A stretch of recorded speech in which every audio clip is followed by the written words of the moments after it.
ನಮಗೆ ಧನ ಸಹಾಯ ಅಂತ ಸ್ಕೀಮ್ಗಳು ಕೊಟ್ಟಿದ್ದಾರೆ. ಯಾಕಂದ್ರೆ ನನ್ನ ಹತ್ರ ಬಂದು ಕಾರ್ಯಕ್ರಮಗಳನ್ನ ಕೇಳೋದು, ಸಂಗೀತ ಕಾರ್ಯಕ್ರಮ ಇರೋದು, ಸಾಹಿತ್ಯ ನೃತ್ಯ ಕಾರ್ಯಕ್ರಮ ಎಲ್ಲದೂ ಕೂಡ ಕೇಳೋದಾಗ ಏನಂತೆ ನಾನು ಒಬ್ಬನೇ ಅಸಿಸ್ಟೆಂಟ್ ಡೈರೆಕ್ಟರ್ ಇರ್ತೀನಿ. ಇಡೀ ಜಿಲ್ಲೆಯನ್ನು ಮೇಂಟೈನ್ ಮಾಡಬೇಕಾಗತ್ತೆ. ಸೊ ಲಿಮಿಟೆಡ್ ಬಜೆಟ್ ಇರುತ್ತೆ. ನಮ್ಮ ಕನ್ಸ್ಟೆಂಟ್ ಸರ್ಕಾರದ ವತಿಯಿಂದ ಸಾಕಷ್ಟು ಕನ್ಸ್ಟೆಂಟ್ಗಳು ಇರ್ತವೆ. ಕೆಲವೊಂದು ವಿಶೇಷ ಘಟಕ ಯೋಜನೆ, ಬೇರೆ ಬೇರೆ ಯೋಜನೆಗಳ ಮುಖಾಂತರ ನಾವು ಕೊಡಬೇಕಾಗತ್ತೆ.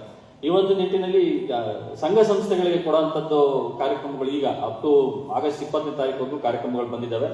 ಮೇಡಮ್ಗೂ ಹೇಳಿದ್ದೀನಿ, ಶಾಂತಾ ಶೆಟ್ಟಿ ಮೇಡಮ್ ಇರ್ಬೋದು, ಸಾಕಷ್ಟು ಸಂಘ ಸಂಸ್ಥೆಗಳದ್ದು ಪ್ರಮುಖರೆಲ್ಲ ತಾವು ಬಂದಿರ್ತೀರಿ. ಸಾಂಸ್ಕೃತಿಕ ಮತ್ತು ಸಾಹಿತ್ಯಿಕ ಕಾರ್ಯಕ್ರಮಗಳನ್ನ ಮಾಡ್ತಕ್ಕಂಥ ಸಂಸ್ಥೆಗಳಿದ್ದಾರೆ. ಈಗ 20ನೇ ತಾರೀಕು ಸೇವಾ ಸಿಂಧು ಮೂಲಕ ಕಾರ್ಯಕ್ರಮಗಳನ್ನ ಅಥವಾ ನೀವು ಮಾಡಿರೋ ಕಳೆದ 3 ವರ್ಷದಲ್ಲಿ ಮಾಡಿರ್ತಕ್ಕಂಥ ಕಾರ್ಯಕ್ರಮಗಳ ವಿವರಗಳನ್ನ ಅವೆಲ್ಲ ಸೇವಾ ಸಿಂಧುದಲ್ಲಿ ಮಾಹಿತಿ ಕೇಳುತ್ತೆ. ಅದೆಲ್ಲ ತಾವು ಅಪ್ಡೇಟ್ ಮಾಡಿದ್ರೆ ತಮಗೂ ಕೂಡ ಮುಂದಿನ ದಿನಗಳಲ್ಲಿ 20ನೇ ತಾರೀಕು ನಂತರ ಅಂದ್ರೆ ಮುಂದಿನ 1-2 ತಿಂಗಳಲ್ಲಿ ಮತ್ತೆ ಅನುದಾನದ ಒಂದು ವ್ಯವಸ್ಥೆಯನ್ನು ಸರ್ಕಾರದ ವತಿಯಿಂದ ಮಾಡಲಾಗ್ತದೆ.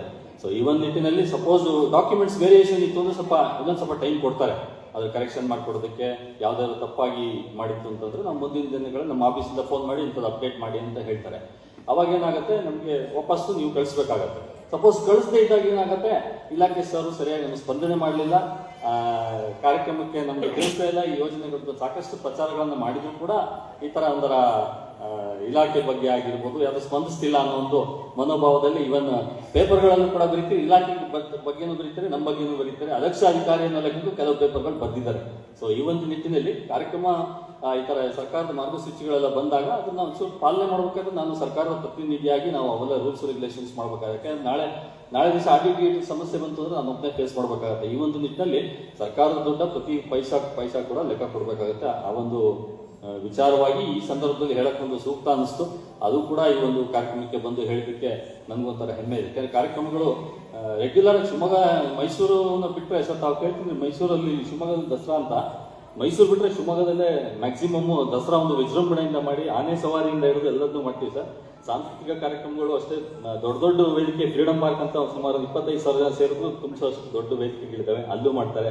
ಮತ್ತೆ ವಿಶೇಷವಾಗಿ ಗಮಕ ದಸರಾ ಅನ್ನೋದು ಕೂಡ ಇಲ್ಲಿ ಮಾಡ್ತಿದ್ದಾರೆ. ಕಲಾ ದಸರಾ ಒಂದು 15 ಬಗೆಯ ದಸರಾಗಳನ್ನ ಇಲ್ಲಿ ನಾವು ಶಿವಮೊಗ್ಗದಲ್ಲಿ ಮಾಡ್ತೀವಿ ಸರ್. ಮಹಾನಗರ ಪಾಲಿಕೆ ವತಿಯಿಂದ ನಮ್ಮ ಒಂದು ಎಲ್ಲರೂ ಕಲಾವಿದರನ್ನೆಲ್ಲ ಸೇರಿಸಿಕೊಂಡೇ ಒಂದು ಕಾರ್ಯಕ್ರಮಗಳನ್ನ ಮಾಡ್ತಾ ಇದ್ದಾರೆ. ಎಲ್ಲರೂ ಕೂಡ ವಿಚಾರ ತಿಳ್ಕೊಂಡಿರುವಂತವೆ.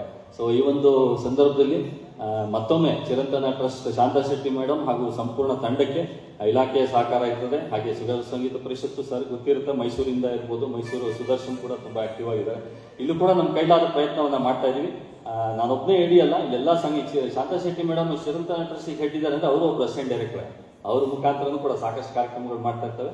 ಅಲ್ಲೂ ಕೂಡ ನೀವು ತನ್ನ ಸಹಾಯ ಅಥವಾ ಬೇರೆ ಬೇರೆ ಕಾರ್ಯಕ್ರಮಗಳನ್ನ ಹಮ್ಮಿಕೊಳ್ಳೋಕ್ಕೆ ಅವಕಾಶ ಇರ್ತದೆ. ಈ ಒಂದು ನಿಟ್ಟಿನಲ್ಲಿ ಮತ್ತೊಮ್ಮೆ ಸರ್ ಕೂಡ ಬಂದು ಮೈಸೂರಿಂದ ಬಂದು ನಮ್ಮ ಜೊತೆ ಭಾಗವಹಿಸಿ ಅನೇಕ ಗೀತೆಗಳು, ಇನ್ನೂ ಹೆಚ್ಚಿನ ಗೀತೆಗಳನ್ನ ಬರೆಯುವಂತಾಗ್ಲಿ ಸರ್. ನಮ್ಮ ಶಿವಮೊಗ್ಗ ಕೂಡ ರೆಗ್ಯುಲರ್ ಬರ್ತಾ ಇರಿ ಸರ್, ನಮ್ಮ ಕಡೆಯಿಂದ ಆದ ಸಹಕಾರವನ್ನು ಕೊಡ್ತೀವಿ. ಹಾಗೆ ಕಲಾಭಿಮಾನಿಗಳು ಹಾಗೆ ಸಾಹಿತ್ಯಿಕ ಕ್ಷೇತ್ರ ಶಿವಮೊಗ್ಗದಲ್ಲಿ ಇರೋದ್ರಿಂದ ಹೆಚ್ಚಿನ ಅವಕಾಶಗಳು ಕೂಡ ಎಲ್ಲ ಕಲಾವಿದರಿಗೂ ಸಿಗಲಿ ಅಂತ ಹಾರೈಸ್ತಾ ಮತ್ತೊಮ್ಮೆ ನನ್ನ ಕರೆಸಿ ಮಾತಾಡೋಕ್ಕೆ ಅವಕಾಶ ಕೊಟ್ಟಿಗೆ ಧನ್ಯವಾದಗಳು.